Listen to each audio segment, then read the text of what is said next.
Strings as data values can contain what data has been explained in this session. The string data has the following features. It is necessarily enclosed in double quotes. To avoid confusion from data labels or key names, just remember that strings as data values are always on right side of the colon character.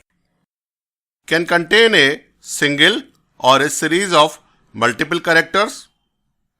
The characters can be any Unicode character. How Unicode characters can be given, I'll soon explain in a subsequent slide. Some special characters are also supported within the string data. They are double quote mark, forward slash, backward slash, carriage return or CR character. This points to a location to the beginning of the current line. New line character, which is also called the line feed or LF character.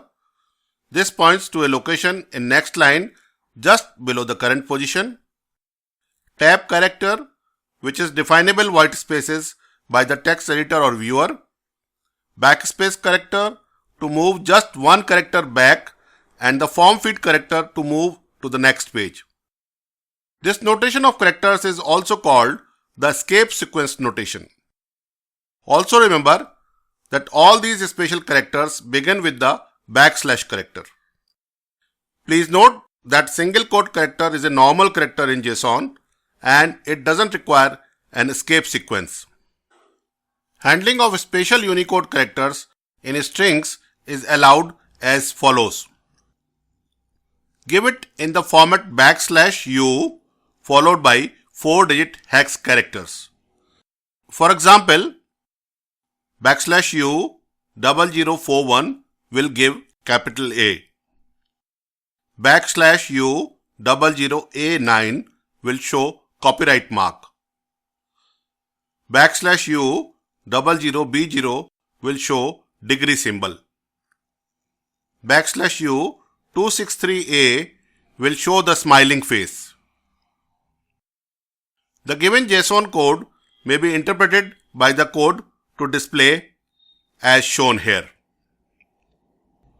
Unicode hex code can be written either in uppercase or in lowercase.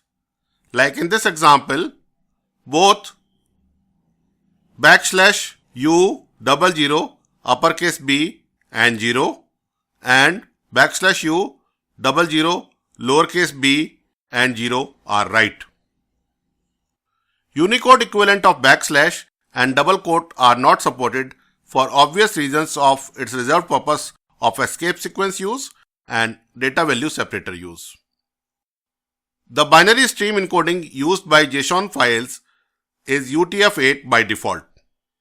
Although it does support UTF-32BE, UTF-32LE, UTF-16BE and UTF-16LE. Here I encourage you to learn more details about Unicode encoding to be seen on internet. RFC 2781, RFC 3629 and RFC 5198 may be good reference source.